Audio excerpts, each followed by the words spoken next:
ગુજરાતી વાર્તા સાચો ધનિક કોણ? એક વખતની વાત છે. એક નાનકડા શાંત અને સુંદર ગામમાં બે જણ વસતા હતા, રમેશ અને સુરેશ. બંને બાળપણના મિત્ર હતા, પણ તેમના જીવનના રસ્તા જુદા જુદા હતા. રમેશ એક ખૂબ જ ધનિક માણસ હતો. એની પાસે એસી, બિલ્ડિંગ, ચમકતી કાર, ભારે ભારે હીરા જવાહરાતો હતા. ગામમાં કોઈ પણ કામ પૈસા વગર નહોતું ચાલતું. બધું રમેશના સંકેત પર જ ચાલતું હતું. પણ રમેશના ઘરમાં ખુશીનો અભાવ હતો. કર્મચારીઓ ડરથી કામ કરતા, ગેટ પાસ વગર ઘરમાં પ્રવેશ પણ શક્ય ન હતો. બીજી તરફ સુરેશ એક નાનકડો ખેડૂત હતો. મીઠો ભાત, ટંક મીઠા, એક ધૂંધળી ઝૂંપડી એ તેનું બધું હતું. પણ એમાં શાંતિ હતી, પ્રેમ હતો અને સૌથી મહત્વનું, ઈમાનદારી અને આત્મસંતોષ પણ હાજર હતો. ગામવાળાઓ આવ્યા. મહારાજ, અમારી પાસે એક પ્રશ્ન છે. અમારા ગામમાં કોણ સૌથી ધનિક છે, રમેશ કે સુરેશ? સંતે મારે બંને ઘરમાં જઈને તેને અનુભવીને જવાબ આપી શકું.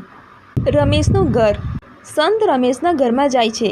મહારાજ, આપને જે જોઈએ તે અહીં મળશે.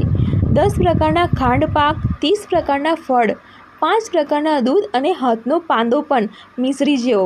સંત મૌન બની જાય છે. એક નજર ઘરના મૌલિક ચહેરાઓ પર ફેરવે છે.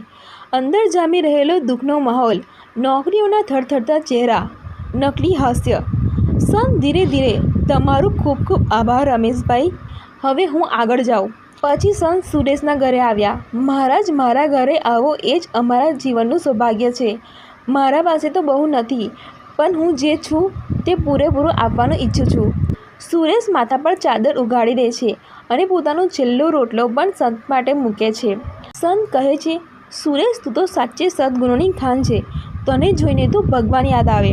ગામના લોકો સંતને પૂછે છે, મહારાજ, હવે કહો, કોણ છે સાચો ધનિક? સંત સહજ અવાજમાં કહે છે, સાચો ધનિક એ છે જેને દયાળુ હૃદય મળ્યું છે, જેના ઘરે પ્રેમ, શાંતિ અને જીવનની માનવતા છે. રમેશ પાસે ઘાસલાટ છે, પણ સુરેશ પાસે સદ્ગુણ છે. તેથી સુરેશ છે સાચો ધનિક. પાઠ: સાચી સંપત્તિ ઘરમાં નહીં, પણ દિલમાં હોવી જોઈએ. સદ્ગુણ, કરુણા, પ્રેમ અને સેવા, આ છે સાચા ધનની ઓળખ.